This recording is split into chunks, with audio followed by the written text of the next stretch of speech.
You're listening to the Sex Addicts Recovery Podcast, a place for sex addicts to share their experiences of recovery, to help break the stigma, myths, and misconceptions of sex addiction.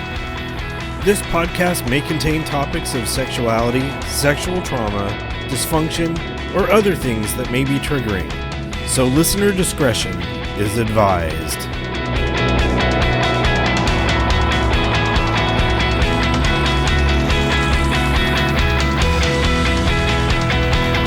Hello, and welcome to the Sex Addicts Recovery Podcast. My name is Jason, I'm a sex addict, and I will be your podcast host for today. How's it going, everyone? Welcome to episode 132 of the Sex Addicts Recovery Podcast. This week, I'm excited to share a conversation that I had recently with a podcast listener, Yael from Israel. So she sent in an email a few weeks back, and like Kane on episode 130, we found a time that worked for both of us, this time with a 10-hour time difference. During our conversation, she mentioned the blue card and the Just for Today card, both of which I was not really familiar with. I've heard about the blue, white, and possibly the yellow card when I've been on UK meetings, but I never knew really what they were. More on that in and after the recording. Yael sent me copies of both, and I wanted to read Just for Today, aka the white card, as the reading for this episode. And it says, "Just for today, I will try to live through this day only and not tackle my whole life problem at once. I can do something for 12 hours that would appall me if I felt that I had to keep it up for a lifetime. Just for today, I will be happy. Most folks are as happy as they make up their minds to be.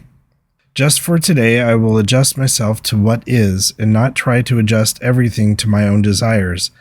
I will take my luck as it comes and fit myself to it. Just for today, I will try to strengthen my mind. I will study. I will learn something useful. I will not be a mental loafer. I will read something that requires effort, thought, and concentration. Just for today, I will exercise my soul in 3 ways. I will do somebody a good turn and not get found out.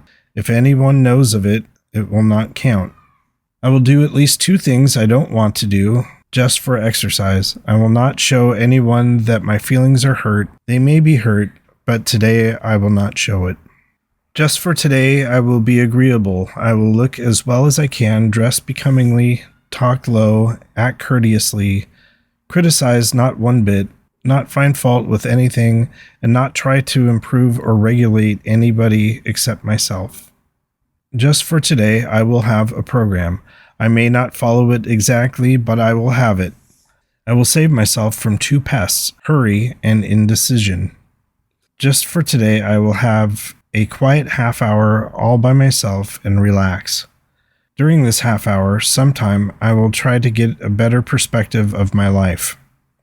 Just for today, I will be unafraid. Especially, I will not be afraid to enjoy what is beautiful and to believe that as I give to the world, so the world will give to me." Such a beautiful reading, and I know for part of it, I will do somebody a good turn and not get found out. If anyone knows of it, it will not count. And that was something that my first sponsor had passed on to me. And we'll talk a little bit more about this in the recording, but I will be leaving a link for that in the show notes. So at the end of this episode, I'll be reading some listener email, YouTube comments, and playing some music. And now I'm ready to move on to the recording. And as a setup, the night before we recorded this episode, I spent the day at the beach boardwalk in Santa Cruz and had a chance to watch the vampire movie The Lost Boys right where it was filmed. And that was a ton of fun, but I was also feeling a little tired in the morning when we recorded. Anyway, without further ado, here is my conversation with Yael. I hope you enjoy it.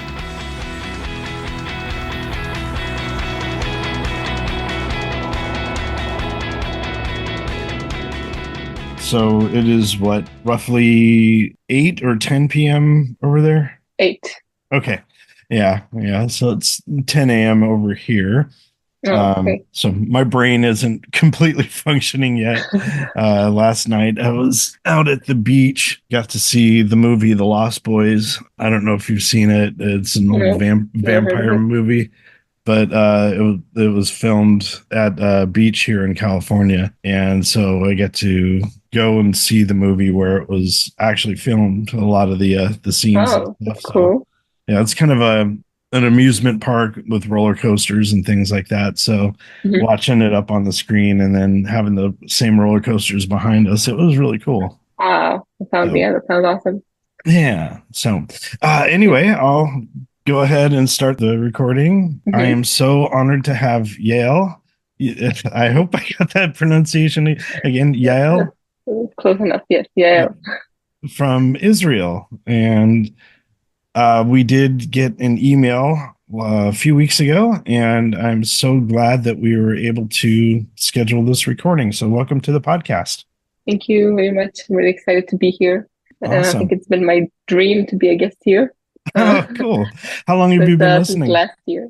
I, I think it's about exactly a year, last Wow. June. Yeah. Awesome. And yeah, So, how then I many? entered. Please go ahead. Oh, I said I started listening on June, and then I got the courage to go to my first meeting in August. Oh, So wow. Wow. yeah, Yeah. So, you said you found the podcast through Spotify? yeah, I was just known for a long time that I was a sex addict, Hmm. and so I just started Googling on Spotify podcasts about what sex addiction is, and then I heard a bunch of them. And then one time I just typed sex addict, and this one came up, and Hmm. it said the word recovery, and I was curious you know, what's the solution to the problem, and started listening to an episode and another one, another one. Each one was like a spiritual experience. And Oh, cool. yeah, I suddenly related to all these people I could relate to. And it was just amazing. And I guess I got the courage to go to a meeting because I heard all these people share their stories and I wanted someone to listen to my story as well. So that's Awesome. kind of what, yeah. Yeah. How many meetings are in Israel? Well, most of them are in Tel Aviv. Tel Aviv. So Okay.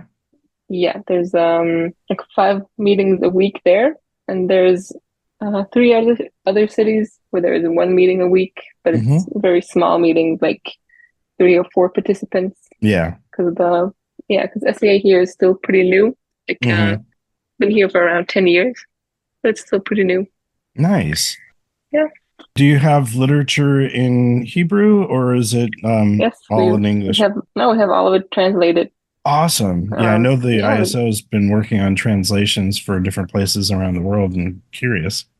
our intergroup here or the literature committee has been translating it for the past 10 years. So we have the green book, we have the tools of recovery, the just for today, that purple book, the step guide, Hmm. and I think that's about it. And they're still translating more things. Awesome. But Awesome. yeah. So you've heard a number of episodes. So I usually like to start off with the three circles. And are you Hmm. comfortable with sharing that? Yes, sure. Okay. Okay. So it's a little long. Okay. So my inner circle have compulsive and obsessive masturbation, one night stands, sex outside a committed relationship, unprotected sex, sex and masturbation in public places, obsessing about sexual fantasies, sending and obsessively taking pornographic pictures and videos of myself, texting, engaging in any sexual activity when I don't feel like it, flirting and seducing men who are in a relationship, and right now just flirting in general. In my middle circle, I have drinking alcohol when I'm emotionally or spiritually unwell. Hmm. Same goes for masturbation, flirting and seducing and having inappropriate conversations with a man who isn't my partner, continuing to fantasize about sex after I caught myself doing it, initiating or participating in a conversation about sex, dressing provocatively for a man who is not my partner or for attention, and talking to previous acting out partners. Then in my outer circle, I have being in nature, exercise, running, walking, riding a bike, hiking, swimming, reading, writing, drawing, painting, listening to music, driving, cleaning, cooking, baking, watching movies, hanging out with friends, or talking to fellows from the program, going to meetings, yoga, and just a few months ago, I also added being alone. Oh, wow. Yeah. And yeah, that's it. Yeah. Those are my That's a, circles. a great list. Huh. Yeah. I love having an ever expanding outer circle list. So just keep Yeah, adding healthy behaviors. So, what yeah. is it about being alone that you like? Well, I find it so peaceful because I Hmm. can be with people, and sometimes there could be some social anxiety rising, or I'm with certain people and still working on my people pleasing. Hmm. Hmm. And or maybe just when I'm alone, I can do whatever I feel like doing. If I want to go outside, I'll go outside. If I want to watch a movie, I'll watch a movie, and I can just choose to do whatever I like, and just yeah, kind of be with myself, and yeah, don't have anyone that I need to worry how they're feeling, Yeah. or worry about pleasing them or not pleasing them. Just very peaceful. Yeah, we had a topic at our meeting about 2 weeks ago about recharging our batteries, and some people Hmm.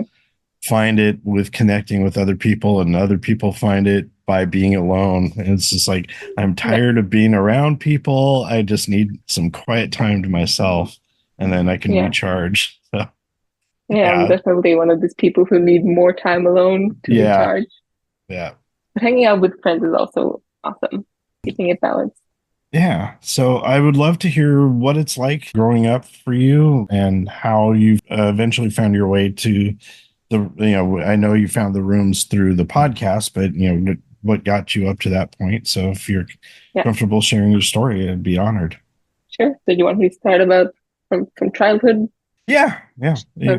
I think that's a usually a good place to start, but, feel Yeah, free to start wherever you like. oh sure. So long story, but I'll try to Mhm. narrow it down. My mom was married a few times and we moved around a lot. I have two older sisters who are from my mom's first husband, and then she married my dad, and me and my younger sister were born, and then she cheated on him and married the man that she cheated on my father with, and we moved country again, Mm. and then we moved another country until we got here, and yeah, so my mom was I think she's a workaholic or love addict, or I don't know what. She was not home a lot. She was mostly working, and when she was home, she was really impatient with us, and was always I'm tired from working, so don't make a lot of noise. Or she was tired from raising four kids, and so we were never allowed to be loud or to be angry or to be rude or to cry. I remember a few times when I was just a little girl crying about something, and my mom and her husband would say, "Don't cry like a little girl." And I was Mm. just being a little girl, feeling my feelings. So there was a lot of, yeah, just not a lot of love from what I remember. Yeah, my father, he's a great person. He just lives in another country, so I didn't get to see him a lot. And when he did come to visit, it was, yeah, we just hang out a little bit, do some fun activities. He was not really the father figure. My mom's husband, third one, is the one who really raised us. And then after a couple of years, we found out that he's a pedophile. And I Mm. won't get into Mhm. that, but yeah, so my oldest sister, she was 18 when all this happened. And my youngest sister, she was, I think, 11. So we met him when I was 4. And my youngest sister, she was 3 or 2.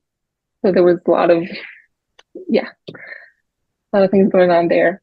And then we had to move again after my mom got divorced again. And then there was more family drama. My older sisters didn't talk to my mom, and I had to move to school, and I was really depressed because I had to leave all my friends, and I was a lot of suicidal thoughts when I was 13, and I never talked about it to anyone. Mm. And then when these thoughts went away, I discovered food, and I gained like nearly 20 kilos Mhm. until just one time I looked at myself.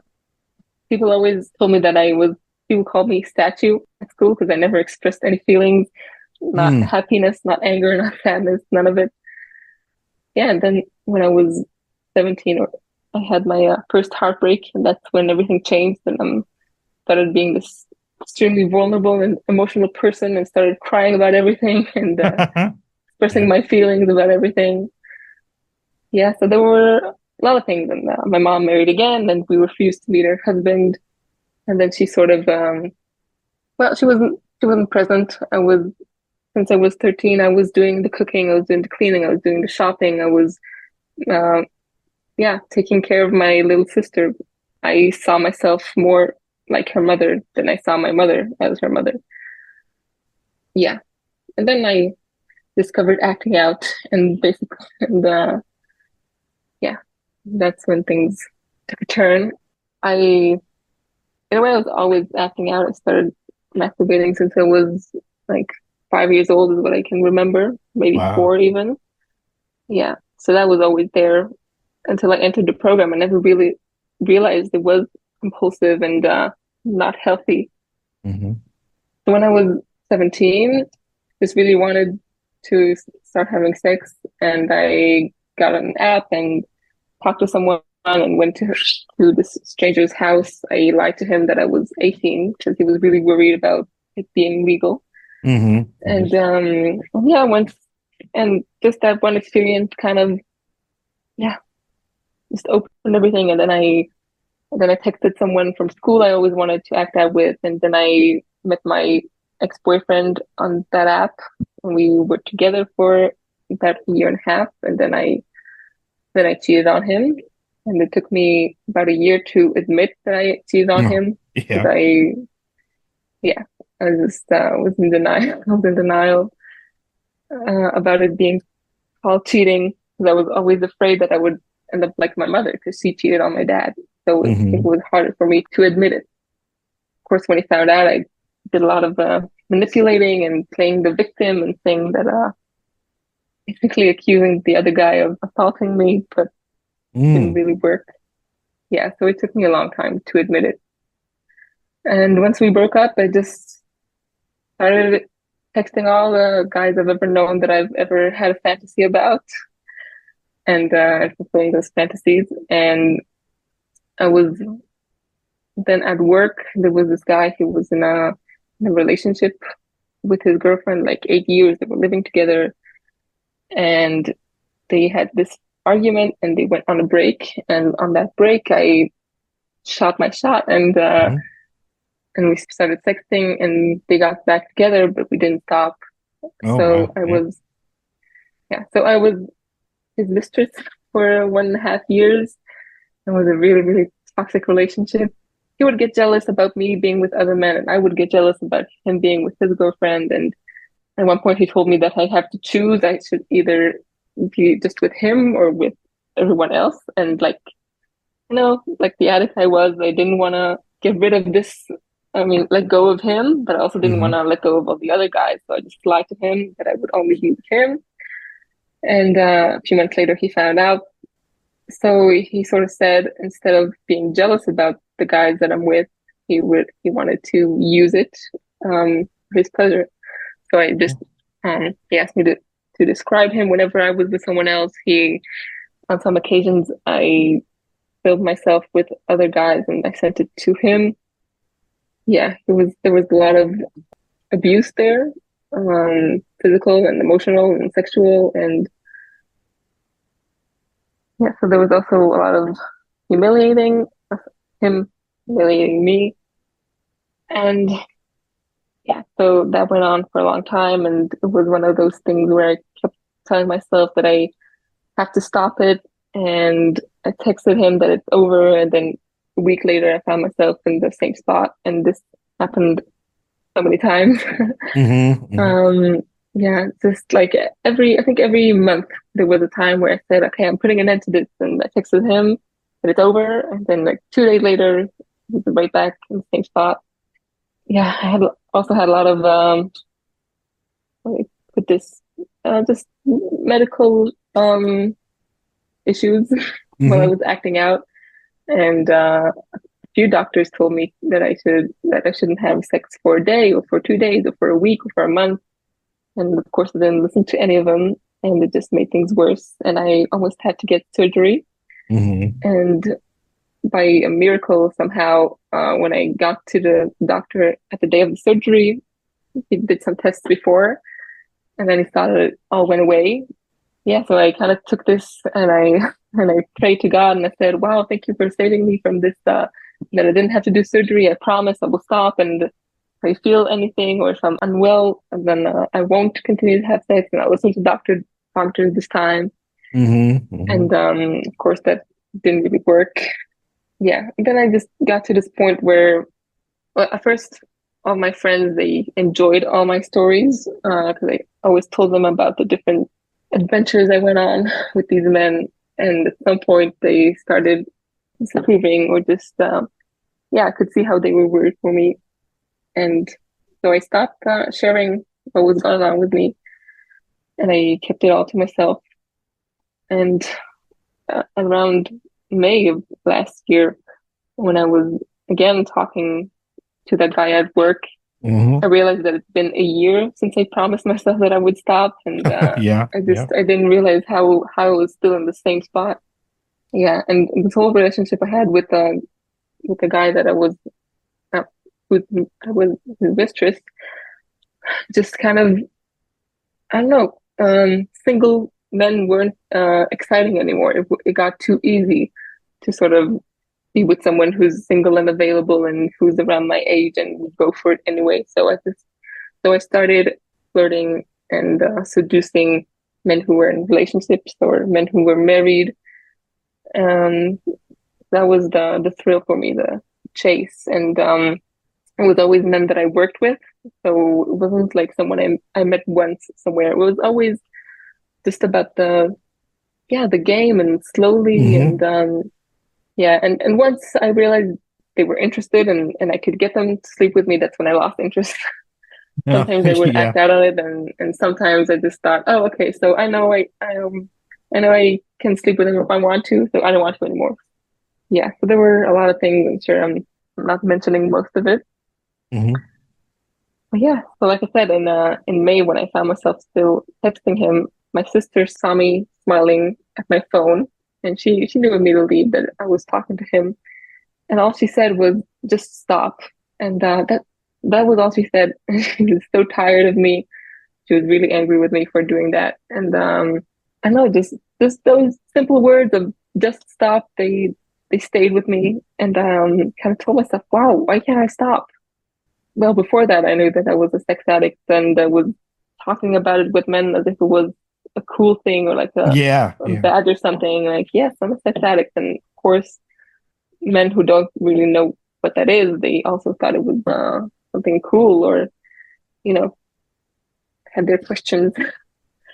And one time I told to someone, and he said, "Wow, that's cool. I wish I was a sex addict." And then I told him, "Believe me, you don't." You don't. Yeah. So yeah, yeah. And I guess one of my acting out partners, he had anger issues, and one time he told me that he started joining those Zoom meetings and talking about his anger issues, and I asked him if it helped, and he said yes.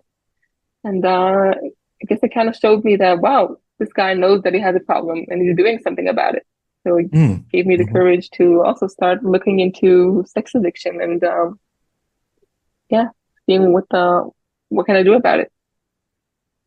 So, like I said, I discovered your podcast, and yeah, just it was amazing to hear people who were going through the same things and felt the same things as me, because I always felt like I was crazy, I'm such an obsessive person, and that's all I could think about, and there must be something wrong with me. But listening to people who described the exact same things I was feeling, yeah, it was such an amazing feeling, and just the idea of having a safe space to share those things, because I can't share any of that with my friends or my sisters, because they would all judge me. None of them would understand.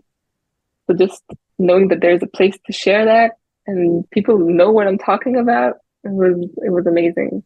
So then I Googled Sex Addicts Anonymous, and I don't remember anything from my first meeting. There were also hecklers there, so it was Wow. kind of horrible. Yeah.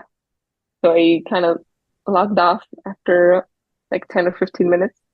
Then a week later, when I thought I would try again, I realized there's SAA program in Israel. because I didn't know that. Thought it was something that only exists in the States. So then I joined my meeting, and I still don't know how I got the courage to put my camera on and to even talk. Hmm. Kind of surprising myself. And I was shaking and sweating the whole time I was talking.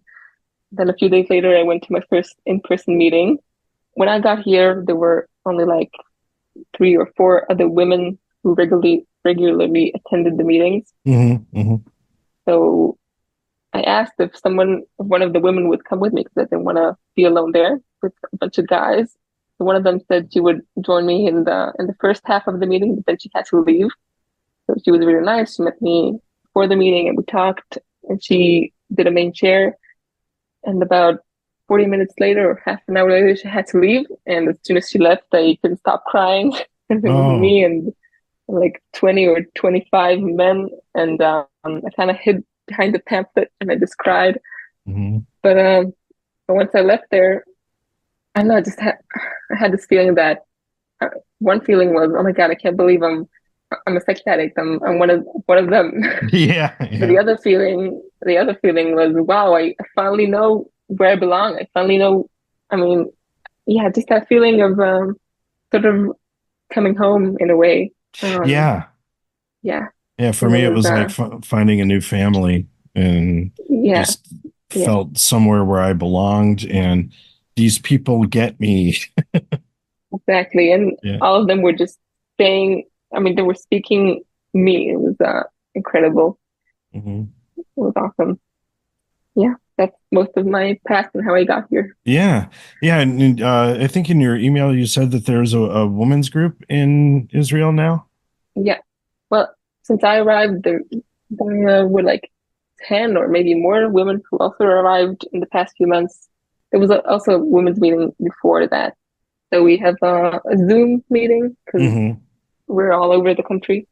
And yeah, it's pretty nice to Nice. have women to connect to because there are a lot of women who don't feel safe or don't feel comfortable attending to the in-person meetings and being with a bunch of men. And I get Hmm. that. But I keep coming there just in case. Well, because I like it there. Because I think it's also important for men to be with Yeah. women who are sex addicts to learn how to look at us as human. And Hmm. someone told me once that it also helps men not to see themselves as monsters because there's also women sex addicts who have done bad things who are here. Hmm. Yeah, I really like the in-person meetings. Yeah. Yeah. Yeah. A majority of the meetings that I've gone to, is especially pre-pandemic, were mixed meetings, and there was a period of time where we had like 5 women at one of our meetings, and it was pretty regular, and it was great. We used to go out for fellowship afterwards. We'd go out for coffee or things like that, and just got to know each other. And some of these women are still part of my life, and we go out to concerts and stuff together, and Oh, it's really an amazing gift to have a friendship like that, and it's freeing for me. A lot of people, I attend a bunch of men's meetings too, and some people, their partners won't allow them to be in mixed meetings, and mm, I find that unfortunate because it really teaches me how to have healthy relationships, and I really enjoy it. But yeah, it's not for everyone, and I do understand the need for safety and having like women's rooms. yeah, So yeah. yeah. I think it's good to have all of it. To have just men's group and just Hmm. women's group, and have a mixed group.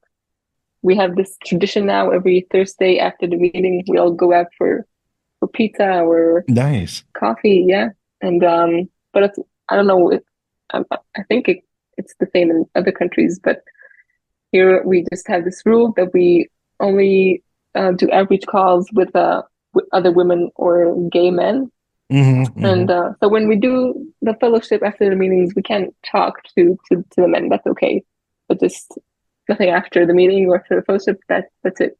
And it's Yeah. I found it a great rule to protect all of us. Yeah. Yeah. Yeah. Definitely. Mhm. Yeah. So in your email, you'd mentioned that you were on step 9, I think. Yeah. Yeah. So Um, how did you find a sponsor and start working this out? okay, so because there aren't a lot of women in recovery here in SAA, we take sponsors from abroad. Mm-hmm. So the woman who came with me to my first meeting, she gave me a bunch of phone numbers from women in the UK, Mm-hmm. and Mm-hmm. I just started texting all of them. And if they weren't available, I asked them if they knew someone who was. And I think one time I just texted 14 women at once and was hoping to find someone. Yeah, and then the war started here, and I kind of stopped looking for about a week. I was in the program for about 2 months without a sponsor, and I was still acting out and kind of lying to myself that I was that I was Mm-hmm. okay now, that I was only with one or two regular partners, and it's okay because I know them.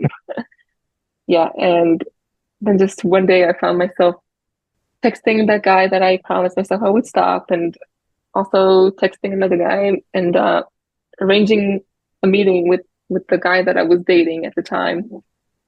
Yeah, so I just texted the woman who's my sponsor now and asked her if she was available to talk, and she didn't reply immediately, of course. So I went and acted out, and the next day she replied, and we talked on the phone, and I don't remember at all what I said, but I'm sure I sounded desperate, and she agreed to be my sponsor.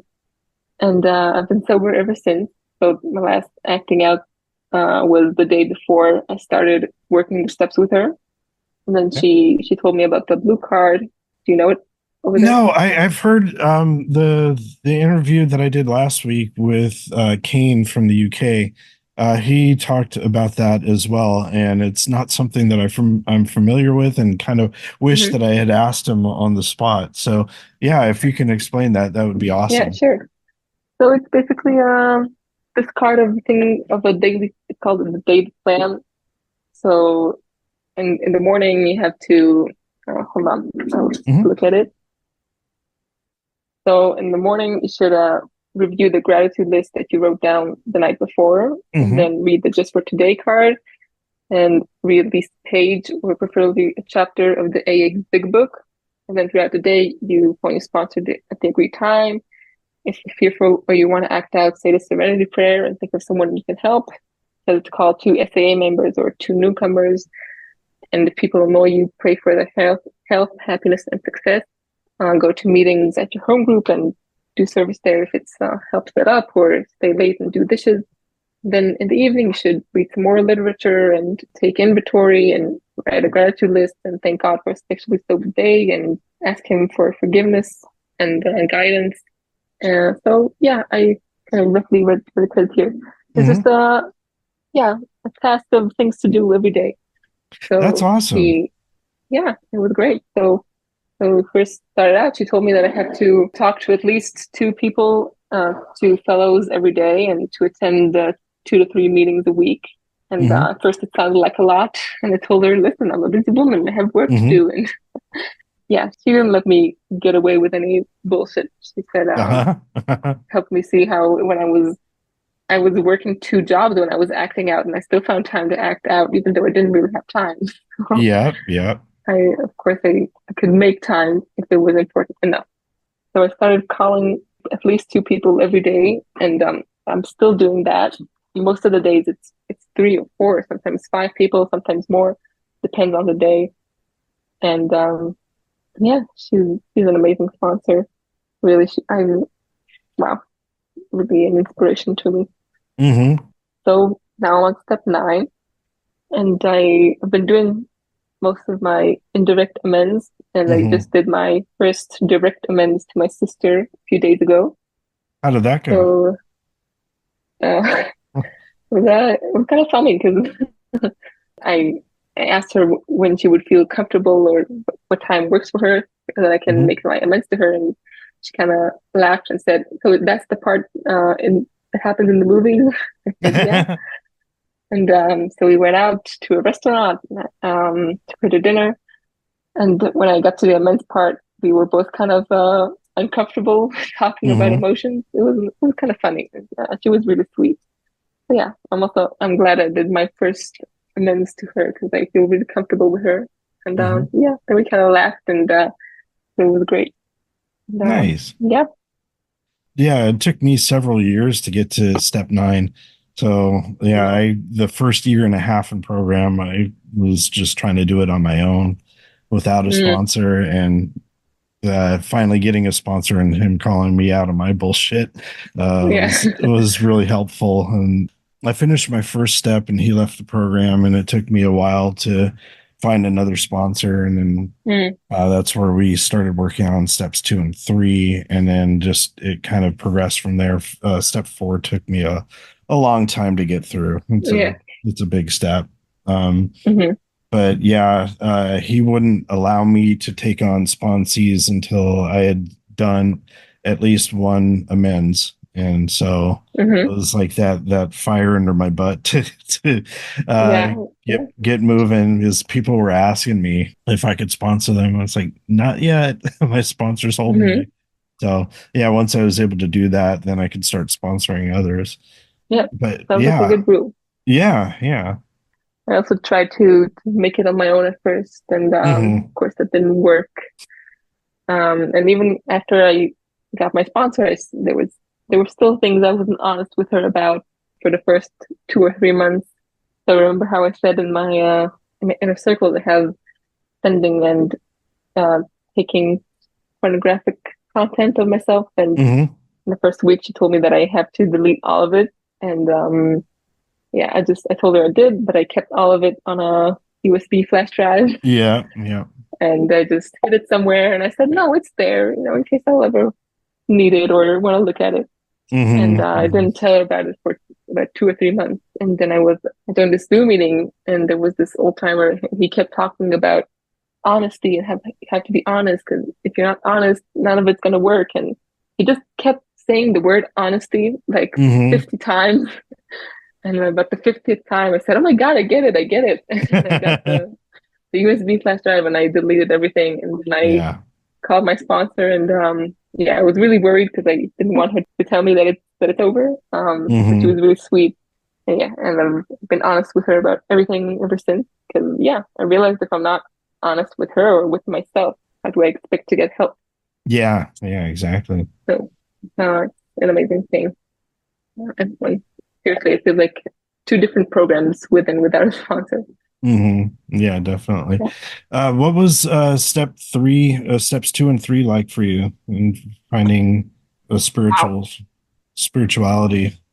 Well, I did believe in God before I entered the program. Okay. When I was 12 or 13, I even prayed every day. And I slowly stopped doing that. So I did believe in God, but like the big book says, I was the self-centered person who wanted to run the show and had to have everything on my own terms, and I Hmm. just wanted to control everything.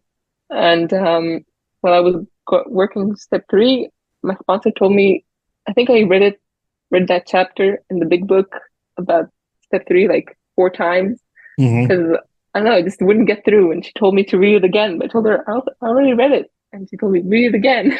And it Yeah. took me a few times to really get it, and to really get that. I mean, this world is so big, so who am I to think that everything has to work for me? And if I don't know, if something happened in this country, how does it affect me personally? And Hmm. just realizing that the world is so big, and who am I to say that everything has to fit exactly for me? And realizing that I was put in this world for a reason, and the reason is not to just run my life like I wanted. God put me here for a reason, and He needs me here. So just I realized this when I was driving, just having those late night drives where you have these realizations. And Hmm. yeah, it was an amazing moment where I realized, yeah, I should think why God needs me here, and what can I do for him? I mean, why am I here? And it really, yeah, just gave me a lot of meaning. That really helped me also do service and let go of things and realize God's will for me and not my will. So it was an amazing step. Yeah, really close to my higher power now. It's I just know that he's with me wherever I go. Even before this podcast, I prayed that he would speak through me. So, Yeah. I'm sure that whatever I'm saying, it'll get to someone who needs to hear something. Yeah. So yeah. Yeah, Uh, I often did a set of prayers before I had to do anything that was outside of my comfort zone. So mhm, asking for help was one of my big fears that was in my fourth step.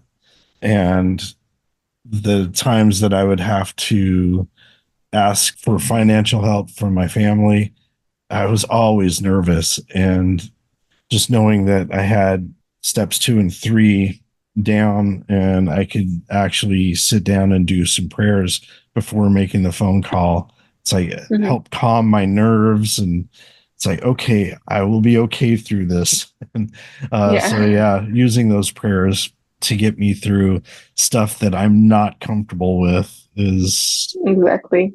been Well, really rewarding. yeah, it's helped me so much. There were times I had to say the surrender prayer over and over and over Hmm. again. Yeah, but it's amazing how in the end it does work. Hmm. I've also heard a lot of people tell people who don't believe in higher power to just sort of fake it till you make it. Just fake believe Hmm. and pray even if you don't know what you're praying for. It's amazing. I have friends in the program here who were atheists or agnostics, and now Hmm. they're praying every day, and it's just amazing to see it. Yeah, yeah. I felt weird in the beginning doing prayers because, yeah, I had gone to church maybe a couple of times when I was a kid. My grandmother was overly religious, and I just never felt comfortable praying. And then when my sponsor asked me to start doing prayers, I'm just like, I don't want to. And it was a fake it till you make it type of thing for me, Yeah. and just started. It's like, okay, he's giving me these instructions. I've got to do this. And it's so commonplace now that I don't even think twice. It's like, Hmm. yep, I got to do my prayers. I'm Yeah. a-okay with it. Yeah. Exactly. Wow. It's incredible Yeah. what we go through. And I said that before. I did believe in a higher power, Hmm. but it was like a higher power that needed to help me and give me whatever I wanted, and always Hmm. these self-centered prayers and just help me with this, and why are you not giving me that, and why did this happen? Hmm. And just when Hmm. I entered the program, I realized stop asking why, just Yeah. saying thank you and ask for help, Yeah. and yeah, amazing switch. Hmm. Earlier, Yeah. you had mentioned service, and do you do service in SAA? Yes, I do. Some would say too much. Um, Yeah. so I've been dialing it down lately. I'm Hmm. doing service at the women's group, and I'm doing service at a Friday Zoom group, and I'm doing service at the inner group. And I for a while I helped out at another group that just started, but I realized it was getting too much. Hmm. But yeah, I'm doing service wherever I can. I found that, well, it gives me meaning if I know Hmm. that I can do something for someone else and I'm not just here for my self-centered reasons, and that I can help even just one other person. And yeah, and like all the literature says, it helps me stay sober, doing things for others and helping Hmm. others. And yeah, and giving back to all those people who were here when I arrived and needed help, and the random meetings and just all of it, my way of sort of giving back what I received. Hmm. And it's amazing. I wish more people would do service, because it's I mean, here we don't have enough people to do service, and I wish more of them would realize how amazing it is and how Hmm. much you can get out of it by just giving to others. Yeah, yeah. It's been one of my uh battle cries to get people into service. We've got in the Bay Area, we've got 60 plus meetings, and we don't have a lot of intergroup representatives for all of those. Hmm. And it's like you can take one day out of your month just to do join a meeting and be part of it. Is even at our intergroup, we have like 20 people showing up, but not enough people to take on the various things that we need to do. And Mm. so it's like kind of the same people over and over. And just trying to get people to step up and do service. It's something that I'm going to be reading about on my meeting on Monday. So Hmm. we're doing service rotations and having a hard time getting people to Yeah. volunteer for Zoom service and stuff. But yeah, it's something that I feel passionate about. I did Hmm. my workshop that I did at our most recent retreat was around that. And yeah, giving back to the community is why I started the podcast and Hmm. doing that. And I need to roll back on some of the other service things that I do. So Yeah. yeah, this one keeps me busy enough, and I'm very Hmm. passionate about it. But some of the other things, it's like, you guys can do this. I don't need to be the one doing this. So Yeah, hopefully of we'll course. be able to hand it off. Yeah. There's plenty of people in the, but your podcast is amazing. It's a huge service, I think. Just, yeah, just saying from how I heard it and got here. So it's Hmm. doing something really amazing here. And yeah, like you said about the inner group, I found myself in a Zoom meeting at the inner group meeting, and I sort of had three roles in in one, Hmm. just Hmm. taking on three different roles at the same time. Yeah, I don't know. I mean, when I first started doing surveys, I also had to be convinced. I don't know, maybe it's scary, or maybe it's still the self-centeredness about, Hmm. I no, the time doesn't work for me. No, I can't commit to this. And yeah, but now it's amazing to have something you're committed to, and it's for a greater cause. Hmm. Yeah, great Awesome. thing. Hmm. Were there any other things you wanted to talk about before ending this episode? Actually, we did cover most of the things I wanted to talk about, which are the steps and service and Hmm. sponsorship. So I think we covered most of it. Yeah. Okay. Yeah, I did, just thinking about the steps. We talked about step 9. We talked about steps 2 and 3. What was step 4 like for you? Oh, that was a long one. Yeah. Well, actually, not that long as other people, because I've heard people in the program who kept saying that they were doing step four already 6 months or a year, and I guess Yeah. that kind of scared me because I told myself, "What? I'm not staying that long in step four." Mhm. So I didn't get on with it. I had to write down some examples and read it out to my sponsors, so to know that I was doing correctly, Mhm. and I was just writing these long stories and justifying my anger and explaining. Uh-huh. And then she told me that's not how it works. And in my mind, I wanted to say, but in step five, you have to know why I'm angry. You know, Mhm. but yeah, I just love that she's always honest with me. And when we first started talking, I told her that I needed her to show me tough love, but she did. Mhm. So I had like, yeah, over 130 resentments, and Wow. yeah, and well, fears. I don't remember, like maybe around 50, and then the S conduct. So it took me almost 3 months to do step four, because Yeah. I'm also kind of a nerd. I love my homework, so I would always sit down and do what I have to do. And yeah, here we I don't know what's the word for when you have this craving when you're a drug addict, for example, and you just feel the need for a drug, or when you're a sex addict and you just really have this is there a word for that Yeah, there in is English? craving or urge, Uh, maybe. okay, so anyway, so here we realized about that there's this step four sort of urge, Hmm. because whenever me or one of my other friends were writing step four, we just, I don't know, the desire to act out was always higher because it kept bringing up this emotional stuff from the past, Yeah. and it's not easy, but it's manageable. I got through it, and without acting out, so it's possible. Hmm. Yeah, I Yeah. was like that for writing my first step, and for the fourth step, it was just bringing up a lot of triggering stuff. And Yeah. with my first step, I shelved it for about a month because I was too triggered, Hmm. and came back to it a month later and with a little bit more clarity.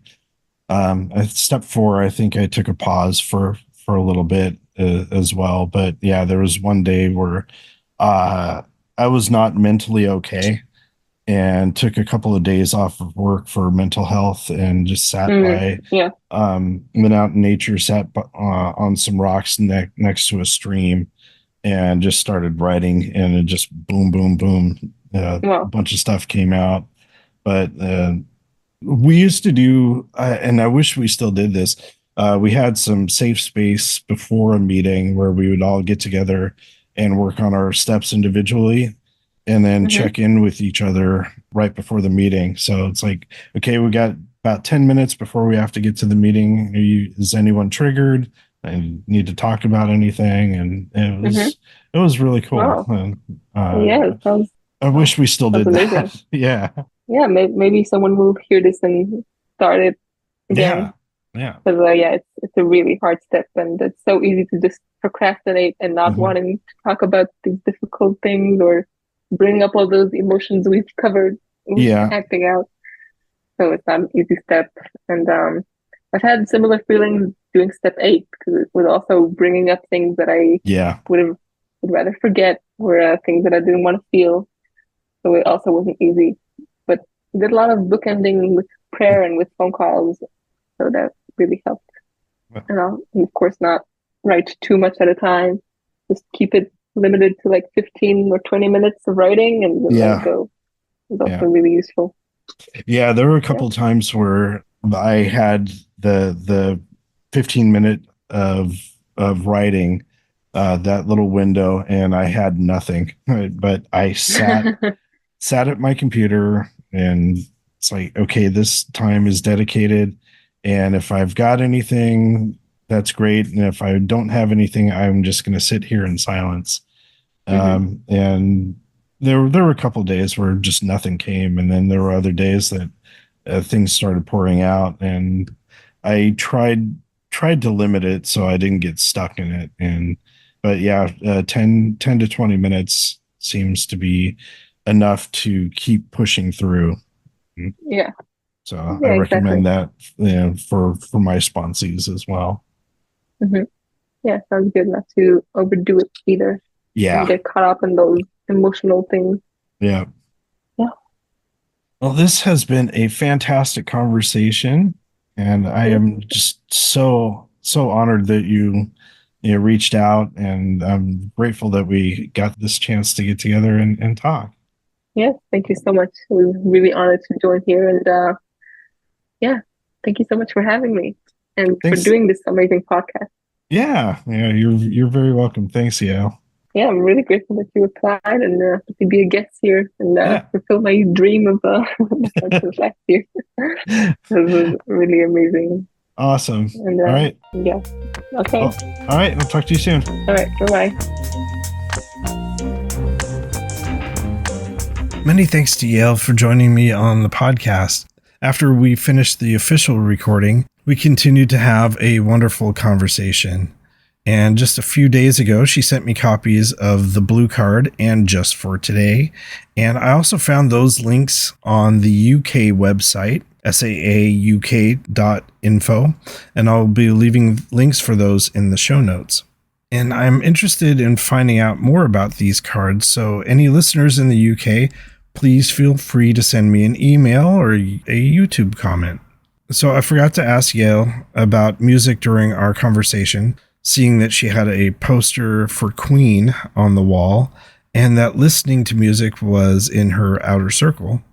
So I sent her an email about that, and this was her reply. A song that is very special to me in my recovery is In Pieces by Foreigner. I listened to it right after I left my first meeting. I think you'll understand when you hear the first few lines. So I will play a little bit of that here. Here I am in this place again. It's not where I want to be. With you,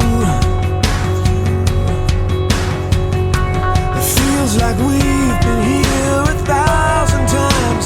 Now I think we've crossed the line. Don't know how we'll make it through.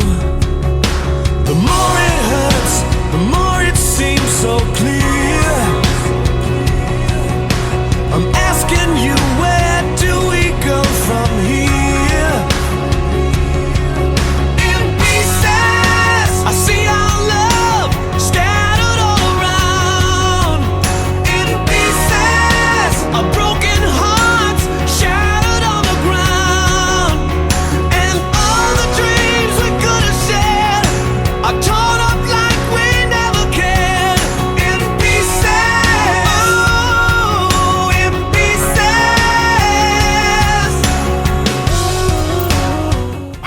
awesome. And yeah, I can definitely see how it relates. And this is the first bit of Foreigner that I've heard without Lou Gramm singing. And this is Kelly Hansen. And I believe this was released in 2009. So yeah, I grew up listening to Foreigner in the 70s and 80s. And so yeah, it was really awesome to hear some newer Foreigner. Thinking of Lou Gramm and what I was talking about at the beginning with the movie The Lost Boys, Lou Gramm had a song from the Lost Boys soundtrack called Lost in the Shadows. And I wanted to play a little bit of that here.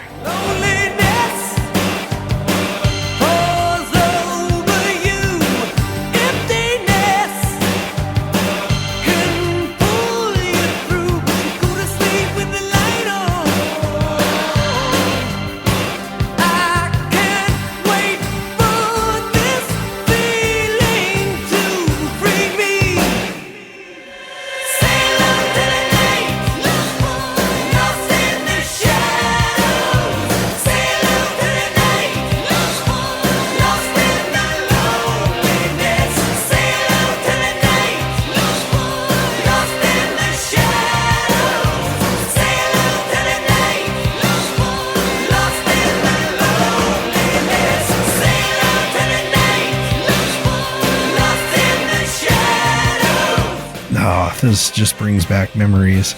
Wow, just listening to that now, I'm thinking about how it can relate to being an addict lost in the shadows with Dr. Patrick Carnes' book, Out of the Shadows and Facing the Shadow. Hadn't thought about that before, but it's an apt comparison. Like all music that I share here on the podcast, I leave YouTube links in the show notes for all of those. And the video that I'm linking for this is comprised of scenes that were filmed at the Santa Cruz Beach Boardwalk. It was super cool to watch the movie on the beach and just look over to my right and see exactly where they had filmed those spots. We were down the steps where the motorcycles ride down and pretty close to that, and had been walking around the boardwalk all day. So it was really, really fun to see that up on screen again. I've gotten a lot of new music recently, and we'll be playing some on a future episode. I had thought about adding some more Heilung here. I managed to find some music from the Hellblade 2 video game. It's not officially released, but I found some links, and I've been using some of the loops from that as meditation.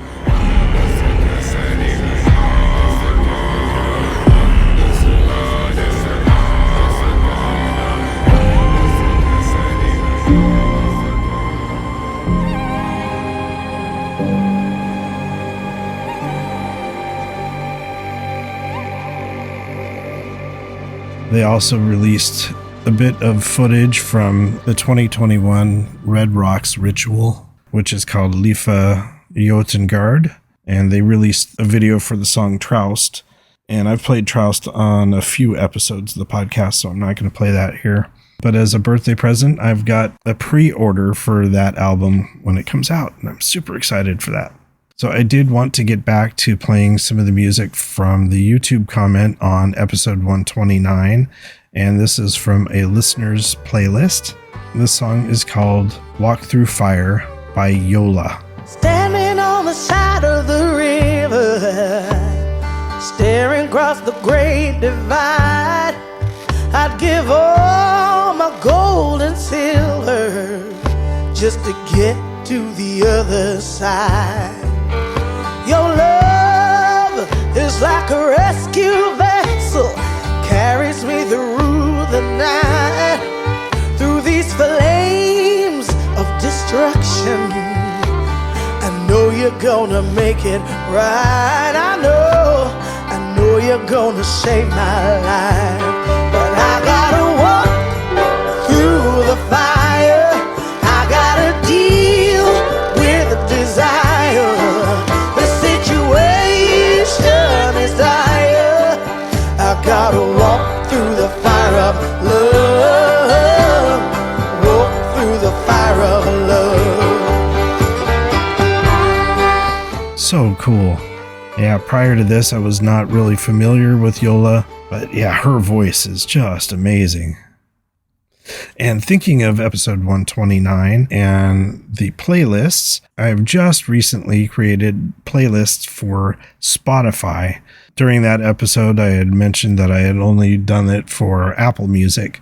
For Spotify, I only created the two large playlists, SARP, Music and Recovery, which features all or most of the songs that I've played here on the podcast, and also SARP Spiritual Mixes. And that one features the combination of all of my spiritual mix CDs that I talked about in that episode. So in order to find these on Spotify, you can type in the letters SARP in caps for Sex Addicts Recovery Podcast. And I had already mentioned for Apple Music, I have these two large playlists plus my individual mixes. And for finding those, you can type in SARPOD, SARPOD, and then select playlist instead of top results. And that is my username on Apple Music. I will try to keep the podcast music and recovery playlist updated as best I can.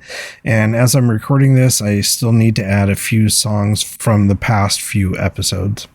And with that, I wanted to move on to some YouTube comments. And the first one that I wanted to mention comes from episode 6, The First Year of Recovery. Someone who had written a book had mentioned a book that he had written called Dolt, A Life Journey of a Sex Addict.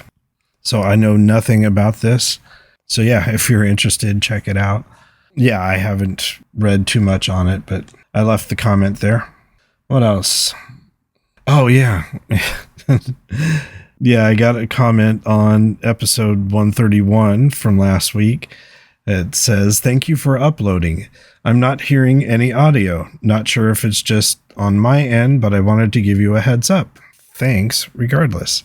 And I replied, "Thank you so much. I've received a message from someone with the same issue as well, and not sure exactly what happened, but I'll be uploading a fixed version today."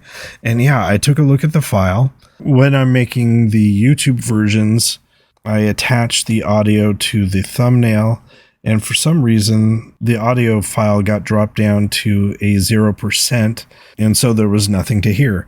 I went back to the software and created a new file, re-uploaded that, and so episode 131 is now fixed and up on YouTube. The one that has no audio, I have pulled down, so hopefully anyone that is listening or looking for episode 131 will find the episode with the fixed audio. And the most recent comment that we got was from episode 130 with Kane. And this comes from my friend Julie, and asking, "Are the noon Zoom meetings still men only? If not, how are they listed on the website?" And I replied, "Hey Julie, for a while we had a few noon meetings that were mixed, but when we unified all 7 days of the week, it was decided to list them as men's meetings, and recently we added non-binary. The in-person Santa Clara meetings that these noon Zoom meetings were based on have mixed meetings on Tuesday and on Friday, but listed at saa-recovery.org, you can find these meetings. I gave an example of the Saturday Zoom room, men and non-binary, meets via Zoom. And so each day of the week is Sunday Zoom room, Monday Zoom room. And there's a Houston group that has the noon Zoom as listed there. So we changed ours up a bit, but it is, yeah, pretty much the Zoom room, men and non-binary meeting. And yes, like I had mentioned, we used to have a few days that were mixed, but as we unified all 7 meetings into one collective meeting, we listed it as men's only. So that does it for the YouTube comments. We did receive one new email this week, and I wanted to read that here. And this is from our past guest, Stephanie, who was on episodes 105 and 124. And she writes, "Hey there, Jason. I wanted to share some of my recent reflections of the latest podcast with your interview with David P. I listen pretty regularly to your podcast as a recovering COSA, as my life has been affected by compulsive sexual behavior. As you know, I've been a guest a couple of times on the Sex Addicts Recovery podcast, and I'm always drawn to the recovery stories shared by your dedication in producing this podcast. This podcast has provided me with continued inspiration on my own journey of recovery. David P's story of his recovery struck me poignantly today, as his share resonated with me on so many levels, particularly as I have been a survivor of clergy and sexual and spiritual abuse by a Catholic diocesan priest 50 years ago. I also related to the same-sex compulsive sexual behavior of my partner in our respective recovery stories within COSA and SAA. As David shared his courageous journey through his vulnerability and rigorous honesty, I too was able to continue to lift the burden of shame from the grooming and sexual abuse I had received as a 13-year-old by a parish priest. I lived a dissociated life of not coming to terms until decades later. Little did I know at the same time that it was upon the discovery of my partner's sexual addiction that I was about to begin the journey of my own personal healing of what had taken place earlier in my life.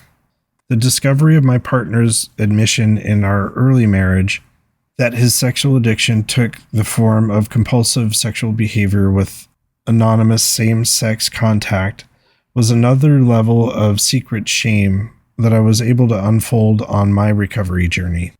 I had also lived with that secret for many years until I walked into the rooms of COSA over 35 years ago. More and more recovering partners and addicts have this similar vein of history that is not so readily shared. However, when recovery brought me to my readiness and I began to work the 12 steps of COSA, this had also brought me considerable healing and the discovery that the promises gave me hope and proceeded to unfold. The promises began to be revealed when I worked the program, and I was ready for my higher power to lead me gently through this journey, and most importantly, that I did not have to do this alone. I share my gratitude with David, as he has touched so many lives, and mine happens to be one of them. With a grateful heart, Stephanie H. Wow, beautiful words, Stephanie, and thank you so much for writing in. And I passed this along to David as well. So if you are interested in leaving feedback like Stephanie here for the podcast, you can reach us at feedback@sexaddictsrecoverypod.com. And to get a hold of me personally, if you wanted to be a guest on the podcast, part of a panel, or just ask me any questions, you can reach me at jason@sexaddictsrecoverypod.com. I also received a request to record a first step for a future episode through the contact page on our bayareasaa.org website. Speaking of upcoming episodes, I wanted to mention the next few will be from the SAA and COSA speaker meeting that happened this past May. And like I mentioned on the last episode, I will be posting information for anyone who wants to attend the Summer of Sponsorship event that's happening on July 6th in Sacramento, and I will be a panelist for that, as well as recording that for a future episode of the podcast. And with that, I am going to close out this episode.